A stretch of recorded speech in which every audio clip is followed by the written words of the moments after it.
I am Master Sergeant Hector Alejandre. I've been with the Illinois State Police now for over 15 years.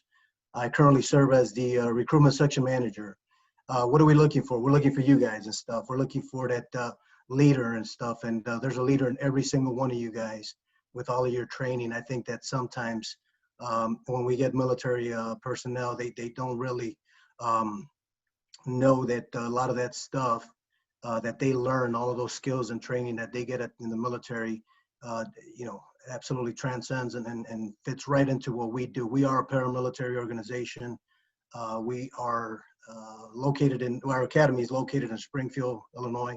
It is a 26-week course, very intense, but nothing that you guys haven't been through. So what are we looking for? We're looking for 20 to 21, over 21, and up to 60 years old. So, a lot of times we get a question about, what's your cutoff age? We're 60. Our cutoff is 60. So we are looking for U.S. citizens. We are looking for individuals that have a valid driver license at the time of application. We're looking for you to relocate if we need you to. We do have 21 districts located throughout the Illinois State Police. We also have, specialized units, whether it's in investigations, whether it's protective services, executive protection, canine, motorcycle. You have any flying skills, a pilot license. We have Cessna planes, motorcycles, you name it, we have it. We absolutely have it. So we are currently accepting applications for future classes. There are, for those individuals who are currently law enforcement officers, we have a fast track program. We reinstituted our fast track program. And what that is, that is an accelerated course for current law enforcement officers.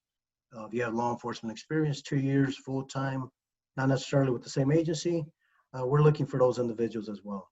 We're also looking for individuals that if, for some reason couldn't finish their bachelor's degree, not a problem. We've changed that education requirement, and now it is an associate's degree or 60 credit hours.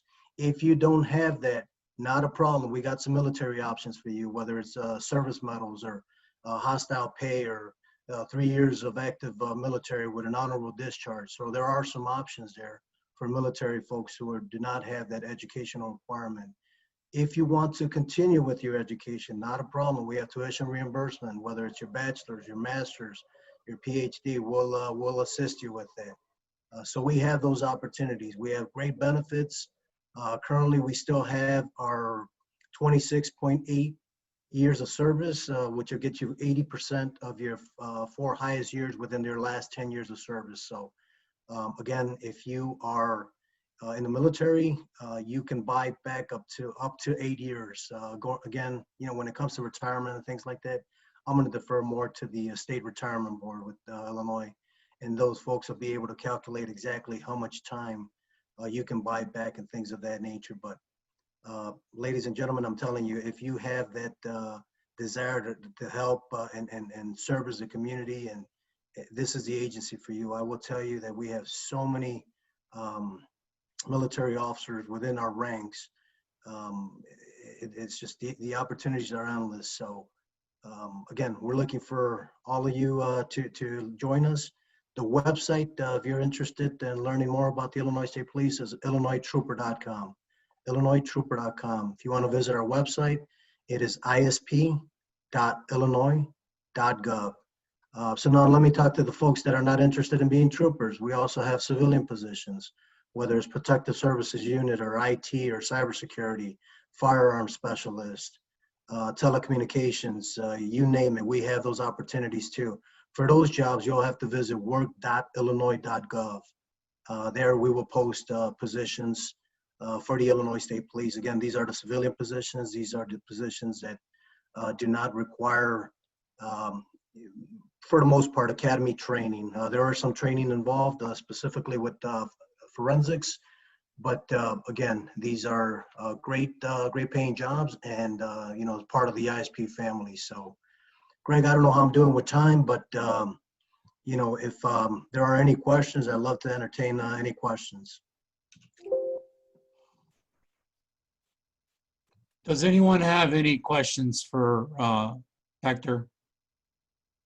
I'm sorry. I got one question. I want to say thank you for all that you've done the last few years we've been acquainted. And I hope that more people who are watching this on Facebook or YouTube will consider joining the Illinois State Police, because they always need qualified personnel. You're out here, get up and do something and for yourself also, and consider joining the Illinois State Police. Yeah, I got a question. I've got a brother-in-law. He's a Marine Corps vet. He's currently a CPD, and you know, I want to pass on some information on taking a look at this. How do you have slots open for him to even take a look? So. Absolutely. First of all, Tony, thank you for that.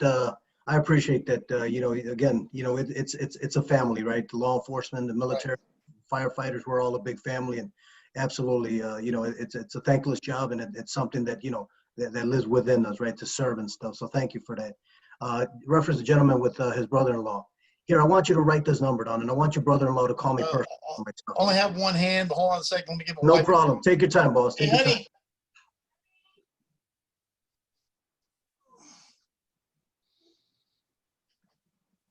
So while we wait for you to write the number down, there are some positions with you know, firearms specialists. There are some telecommunications positions right now.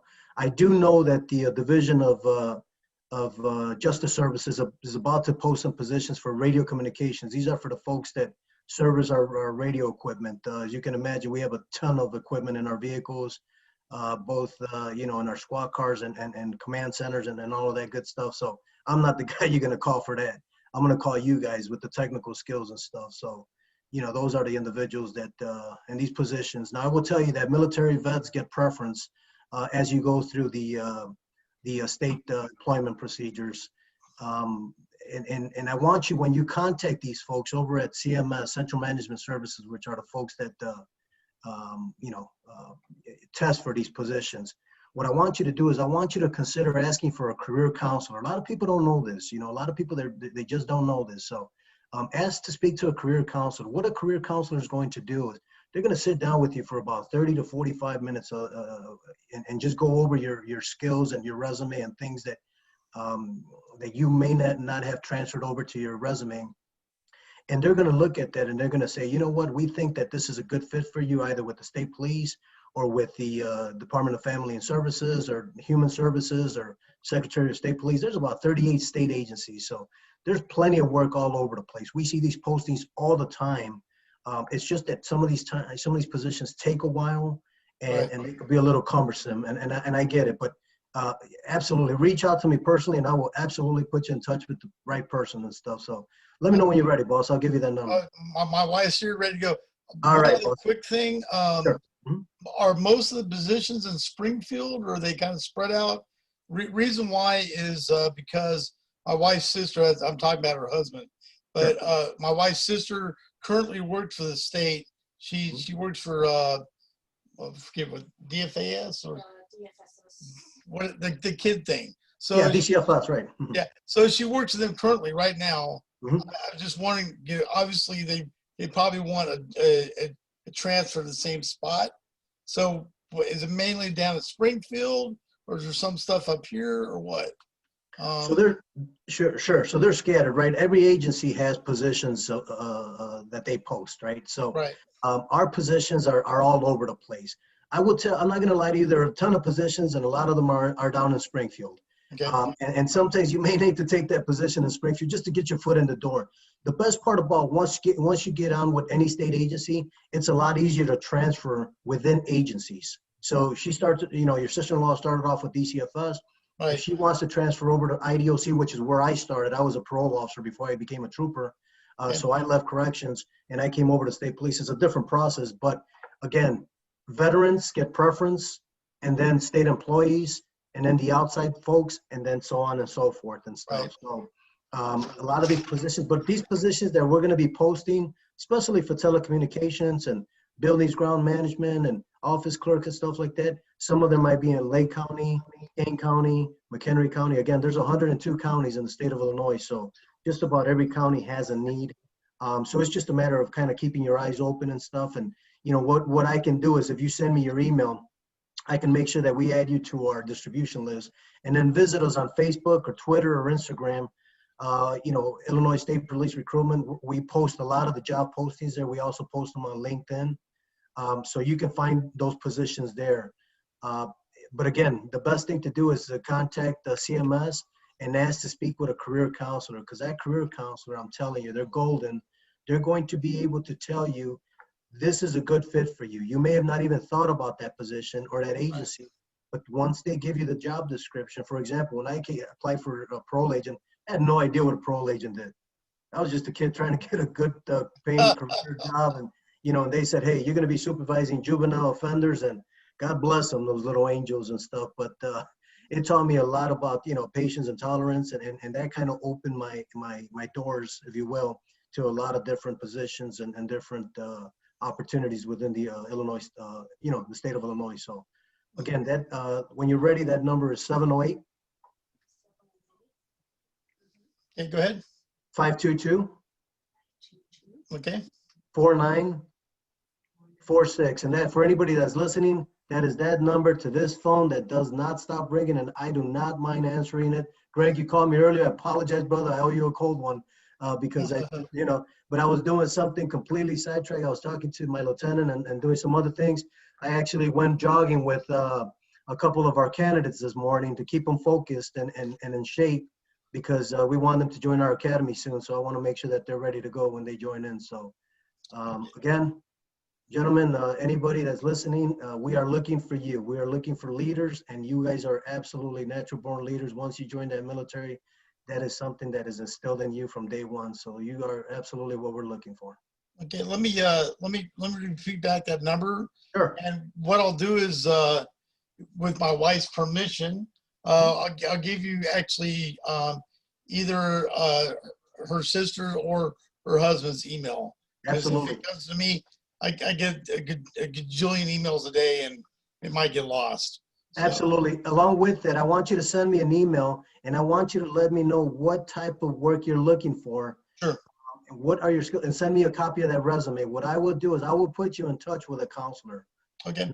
I'll make it easier for you. I'll put you in touch with a counselor so that you can start working with that counselor and see where we can find you a position. Okay. And so I got a 718-522-4946. Is that correct? Actually, it's 708, area code 708, right? I'm glad we did this. Yeah, absolutely. Yeah, and I can repeat it again if I'm coming around cross choppy. It's 708-522-4946. Thank you very much. Yeah, absolutely. My pleasure. Thank you for your time. No, I'm thank you. I'm Eva. I have a question. Yes. Can you clarify some of the boundaries of authority between, among the state police, the Cook County Sheriff, and CPD? There is, to me, there is some confusion. Who does what, or when do you not do it, and when do the other people do it? That is a fantastic question, and one we get all the time. I'd be absolutely happy to answer that. So it's primarily a jurisdiction, right? So whether you're a police officer wearing a tan uniform like I am, or a blue uniform, or whatever it is, uniform that you wear, we all do the same thing, and that is service the community and service our state and our country. So that's first and foremost. Second of all, with the Chicago police and local police departments, their jurisdiction is pretty much that, right? For city of Chicago, it is the city of Chicago. For any county department, in this case, Cook County, they have jurisdiction all over Cook County.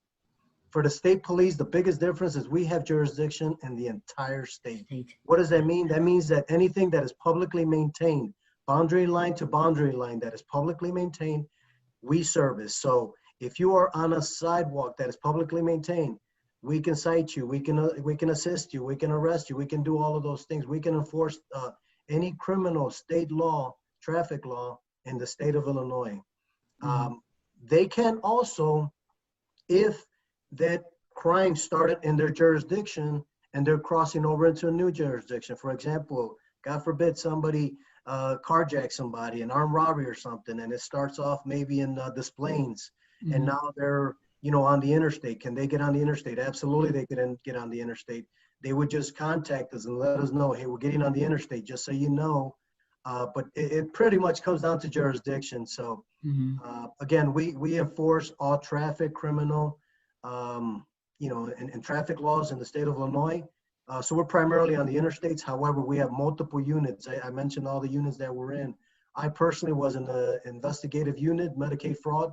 I was conducting Medicaid fraud investigations, going after physicians and durable medical equipments and all of these companies that were defrauding the Medicaid system, billing for services either not rendered or double billing or things like that. So we were working a lot with the federal government. If you would have told me that I was going to be working with the DEA assigned to a task force, I would have told you you're out your mind. I didn't think the state police did that. But we do a lot of different things. Public service integrity unit. Anytime there's an officer involved shooting, the state police is usually contacted with that task force, and they go out and perform that investigation for that department. When it comes to our officers, we have our own division of internal affairs. So we investigate our own officers. I would tell you that we hold our people absolutely accountable. The Illinois State Police stands for three things: integrity, service, and pride. And I'll be damned if anybody's going to sacrifice their integrity because, to self-serve themselves. That is not the way we trained. That is not the way we operate. And when you deal with an Illinois State police officer, you're dealing with a professional individual. And if you're not, I want to know about it. Yeah. Thank you. You're very welcome. Any other questions for Hector before we get ready to close this thing out? We got one from Facebook, Jim Dolan. You may have covered this already, Hector, but I'm just going to ask it anyway.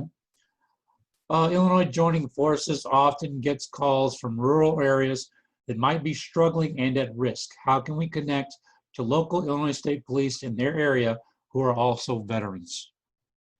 That's a fantastic question. And he's absolutely right. We do assist a lot of the local jurisdictions. For example, recently with the civil unrest that's been going on, a lot of jurisdictions have not only reached out to us, but other agencies like Cook County Sheriffs and things of that because of manpower. We have more officers in a lot of these local jurisdictions. So all they need to do is find what district they reside in. For example, District Chicago, which is located in the Plains, services all of the major Chicago interstates, right? So 90, 94, 57, 94, 55, 290. So anything in the Chicagoland area, primarily the Cook County area, you're going to have that. You're outside of that, and you're in the Elgin area, Joliet, Pontiac. We have 21 districts statewide. So depending on where you're at, you look up the Illinois State Police in, for example, Pontiac, and it'll give you the command center or the district for District 6, and you can contact them and just say, listen, we need some assistance. You can always call, any district, and they're going to put you in touch with that jurisdiction or that district and officers from that district so that they come out and help and stuff. So yeah, we're always willing to help our local, county, and federal brothers and sisters. So however we can assist, absolutely. All they have to do is reach out.